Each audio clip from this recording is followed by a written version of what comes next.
Hey everybody, hope everybody's doing good. Going to do a video today on my septic system.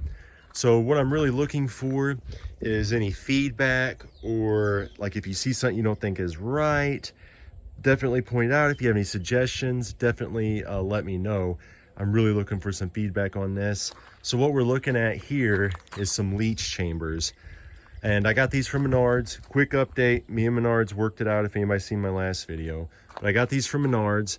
While I was researching what I was going to do for my leach field, a lot of people use something like this, or you'll see a black corrugated pipe, and you either put like rock or sand or like foam pellets, something like that around it, and then that's what leaches into the ground. Why I ultimately decided to go with the chambers versus these, and there's absolutely nothing wrong with this type of system. They last a long time if installed properly.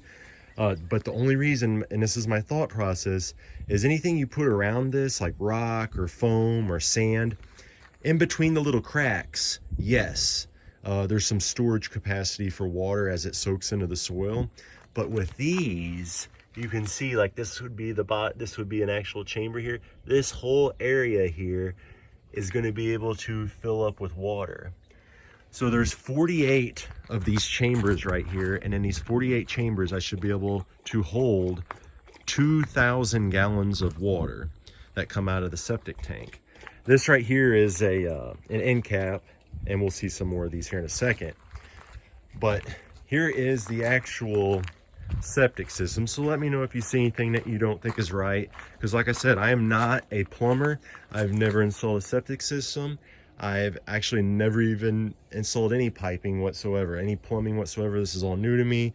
I'm just researching and reading, and also looking at code books, and also watching YouTube. It's hard to do because by state, people can do things differently. But anyways, here we come out of the house. We got a 45-degree bend. Now all these pipes we're looking at here, these should have about a 3 or 4% slope. So we got another 45-degree bend here into a T, which is my service clean out. And then we go into the septic system now, or the septic tank I should say. The septic tank is level. I know with the dirt it's hard to see what it looks like, but it's level front to back and side to side. Like this is level, there's no slope in this. The inlet pipe is higher than the outlet pipe, obviously, and then once it exits, it starts to go down about 3 or 4% grade again. So let me know, that's kind of my first question on the slope. I know most people are aiming for like 1 to 2%. Is 3 to 4% okay? Is it better? Because I didn't really even know there was a problem with having too much drop until I started doing my research. So that's kind of my first question. You can see we have another 22-degree bend right here, and then it goes, and then it drops straight down into this header. So this header is actually perfectly straight. So the reason why you want that perfectly straight and level is because when that water drops down in here, you want it to evenly flow out both ways as it goes to your leach field. Now, each one of these leach chambers, each line is going to be 50 feet long as it goes out. So I have 4 of them. So I have 200 feet of chambers. And like I said, that'll hold about 2,000 gallons of water. That's not counting like the header or the end caps or anything like that.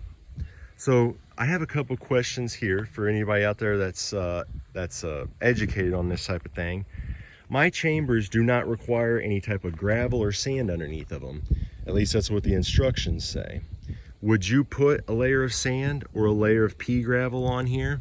I know you have to put a specific material on there. I'm not just going to dump any type of rock in there. But would you put a sand or a specific sand or pea gravel mix in here to help it, go side to side in that thin layer and spread out? Or do you think it's not necessary?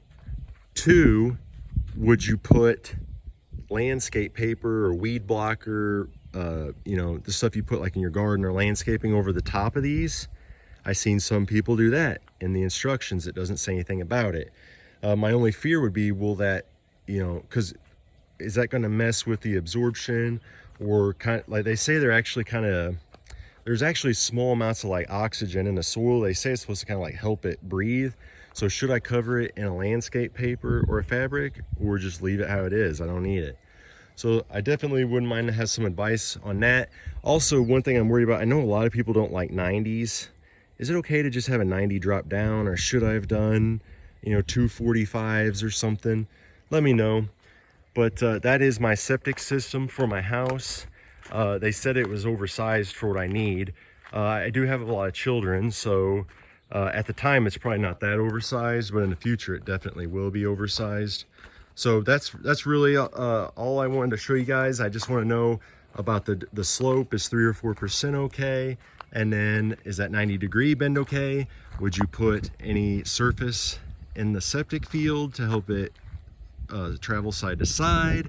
And would you cover these chambers with a fabric? So with that, I hope everyone has a good day, and I wish everyone luck on their adventures.